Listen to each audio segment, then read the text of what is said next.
Good Morning Business, le grand entretien. La France devrait renouer avec la croissance au premier trimestre selon la nouvelle estimation de la Banque de France de plus de 0,2% et ce malgré un contexte international incertain.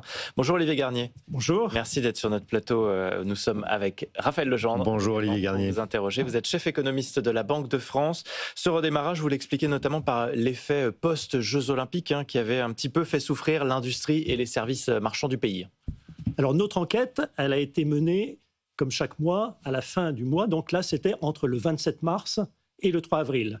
C'est-à-dire juste avant, juste avant les annonces de Donald Trump. Voilà, c'est le monde d'avant. Donc son intérêt, c'est que c'est la photo justement du monde d'avant. On a la photo au mois de mars et c'est très utile pour savoir d'où on vient. Alors bien sûr, ça limite, c'est notamment ce que nous disent les entreprises sur le mois d'avril. Ça, par rapport, il faut le prendre avec une certaine prudence. Mais sur le mois d'avril, ce que l'on voit, c'est que l'activité a progressé dans les trois grands secteurs, l'industrie, les services, le bâtiment, et même dans l'industrie, plus que ce que nous disaient les entreprises il y a un mois. Oui, ça c'est surprenant parce qu'on s'attendait à une stagnation de l'économie au premier trimestre, effectivement. Là, c'est plus 0,2. Quels sont les facteurs de rebond de l'économie sur les trois premiers mois? Alors effectivement, ça nous a conduit, avant, on disait on a une croissance entre 0,1 et 0,2. Là, on a 0,2 affirmé. C'est qu'on est dans le haut de la fourchette, ce qui est plutôt une bonne nouvelle. Ça nous donne davantage d'élan pour ce premier trimestre. Bien sûr, comme on dit en finance, ça ne préjuge pas. Les résultats passés ne préjugent pas les performances futures. Surtout quand on voit la situation actuelle. Juste rapidement, mais qu'est-ce qui résiste bien? C'est l'automobile, c'est l'aéronautique. Il y a effectivement l'aéronautique qui est le secteur qui, depuis pas mal de temps, est celui qui performe le mieux. En plus, aujourd'hui, dans le contexte aussi des commandes militaires, les carnets de commandes sont pleins. Mais il y a l'automobile aussi, qui avant, dans l'automobile, il y avait pas mal de problèmes liés aux véhicules électriques. Là, les constructeurs se sont mis à produire davantage de véhicules hybrides ou même de véhicules traditionnels. Donc, il y a cet élément-là. Il y a peut-être aussi un élément qui est lié à l'anticipation des tarifs. Ce que nous disent les entreprises dans des secteurs comme le luxe, comme l'agroalimentaire et en particulier les vins spiritueux, il y a sans doute eu des ventes qui se sont faites avant l'entrée en vigueur des tarifs. C'est ce qu'on entend beaucoup, c'est qu'au mois de janvier et février, effectivement, les Américains ont stocké énormément de vin, on le voit dans les importations américaines, on voit qu'il y a eu plus d'importations américaines en amont. Les caves sont pleines. Les caves sont pleines, exactement. Il y a une autre bonne nouvelle aussi, et en tant que banquier central, c'est important de le dire, c'est sur les prix.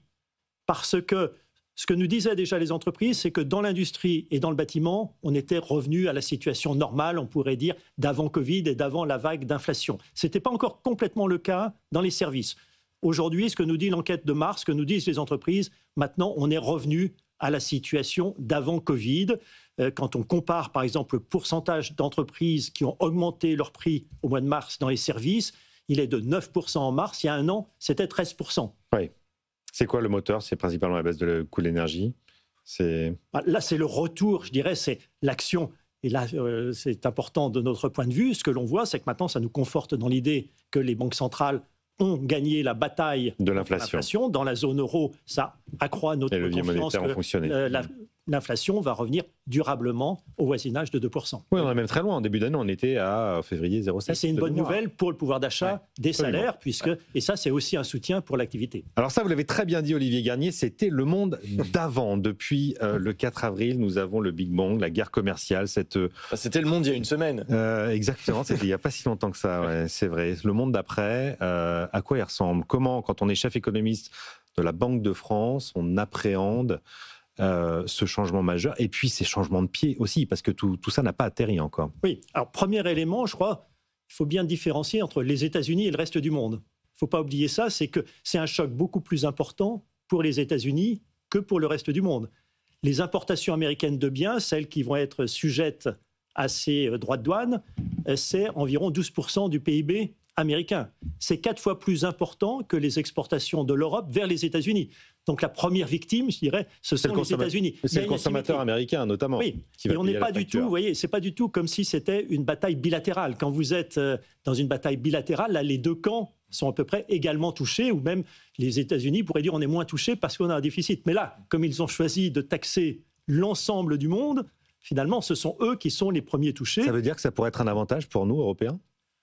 Je ne sais pas s'il faut parler en termes d'avantage, mais en tout cas, ça veut dire que les États-Unis sont plus vulnérables de ce fait-là. Et la logique transactionnelle dont on parle, elle est difficile à comprendre quand finalement on se met à taxer finalement tout le monde, amis et ennemis. Malgré tout, Olivier Garnier, bien sûr, Bruxelles est en train de préparer sa réponse à Donald Trump.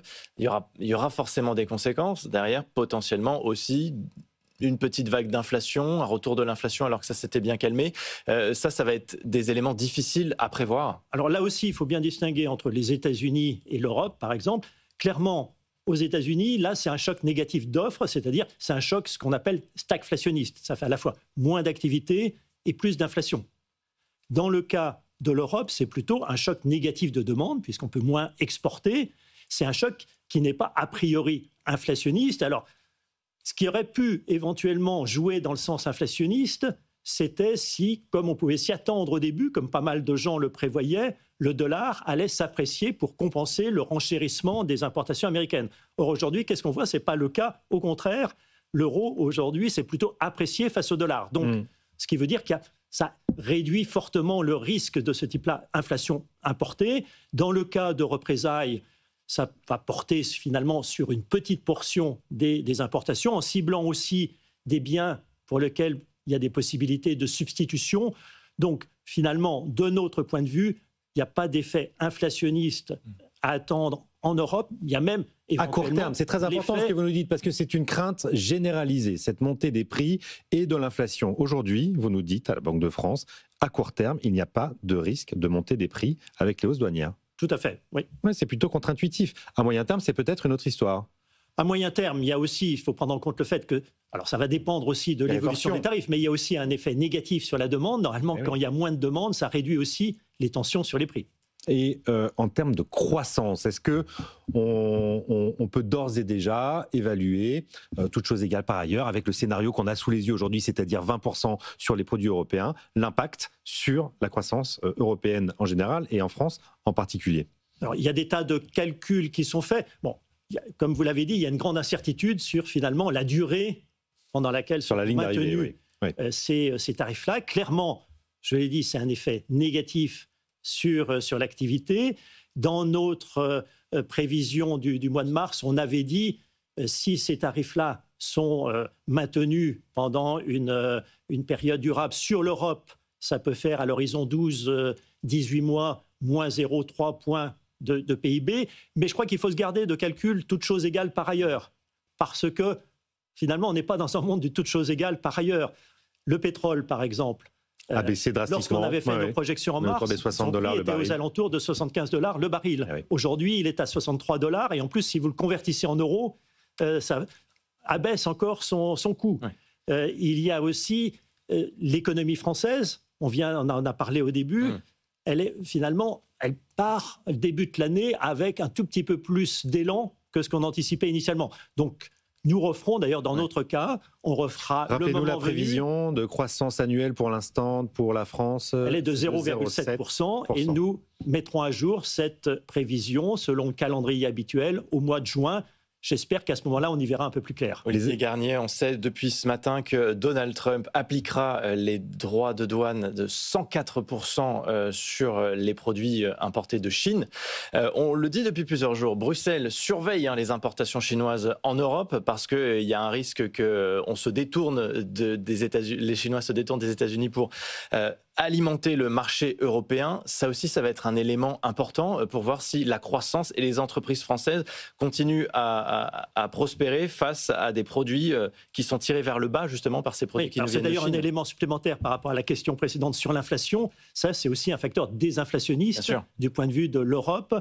Si, bien sûr, la Chine venait aussi... Mais pas forcément bon pour la croissance. Pas forcément. Non, ça fait partie des éléments sur la croissance que l'on prend en compte. Il faut bien avoir aussi en tête que l'impact sur la croissance, finalement, lorsque tout le monde est taxé, est finalement un peu moindre du point de vue de l'Europe que si on avait été les seuls à être taxés. Parce que, finalement...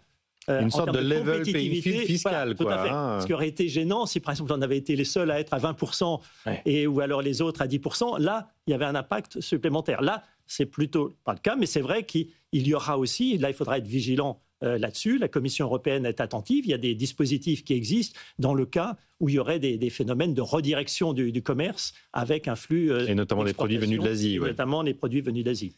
Merci d'avoir été avec nous Olivier Garnier. ce matin. Olivier Garnier, chef économiste de la Banque de France.